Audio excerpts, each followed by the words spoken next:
মালিককে কেন দিতে হবে? কারণটা কি? তার যৌক্তিক কোনো কারণ আছে? কোনো কারণ নেই। কারণ এই দেশের এই সরকার, এই ব্যবস্থা এই এমন একটি সংকট সৃষ্টি করে রেখেছে যাতে চালকরা বাধ্য হয় এই টাকা দিতে। 900 টাকা ইনকাম করা কি চারটেখানি কথা?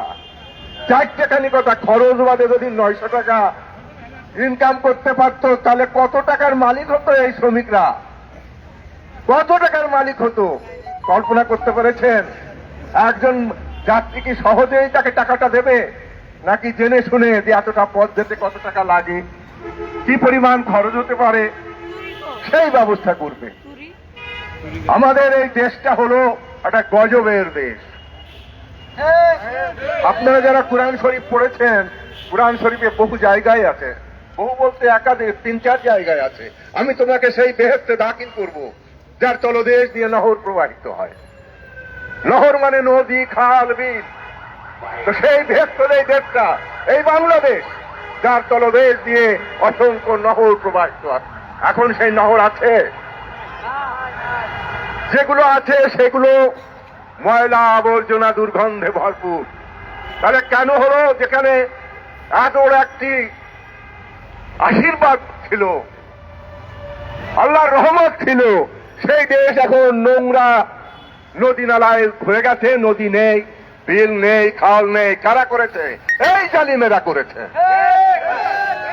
সুতরাং এই জুলুমবাজদের বিরুদ্ধে, জালিমদের বিরুদ্ধে মজলুমদের যে আন্দোলন, লড়াই, সংগ্রাম, সেটা হলো ন্যায় সঙ্গত। মজলুমদের এই অধিকার আছে এই জালিমদের বিরুদ্ধে লড়াই করবার। আপনারা মনে করবেন না ইউনূস এসে বলে এই দেশের জালিমের অবসান হয়ে গেছে, মোটেই না। এই ইউনূস এই বাংলাদেশে ক্ষুদ্র ঋণের নাম করে মানুষের ঘর বাড়ি ভেঙে নিয়ে গেছে। অনেক ঋণ গ্রহীতারা আত্মহত্যা করেছেন, এলাকা ছেড়ে চলে গেছে। এমন অবস্থা করেছে এই ইউনূসের ক্ষুদ্র ঋণ ব্যবস্থা।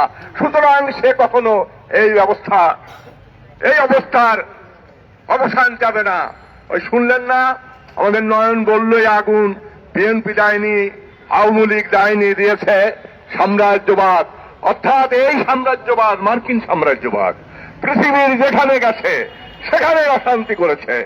বৈরুত একটা সুন্দর শহর ছিল,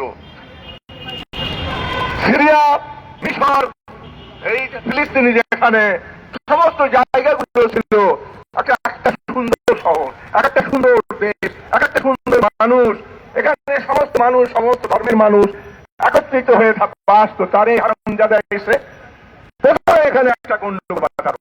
মানে ওর যত রকমের নষ্ট কাজ কারবার আছে, সেই নষ্ট কাজ কারবার গুলো যাতে আড়াল হয়ে যায়। ছাত্র শ্রমিককে ওনাকে হত্যা করলে একজন মানুষ হতে পারে? কেউ বিশ্বাস করবে? কেউ বিশ্বাস করবে নাকি যে 7 জন শ্রমিককে গলা করতে একজন মানুষ হত্যা করলো?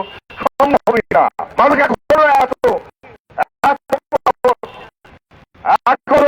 এই অবস্থা, এই মানসিকতা মানুষ বাংলাদেশে হয়। বিশেষ করে শ্রমিক তো নয়, শ্রমিক শ্রমজীবী মানুষ, সে শ্রম দেয়, সে শ্রমের ন্যায্য হিস্সাটা চায়, পাওনাটা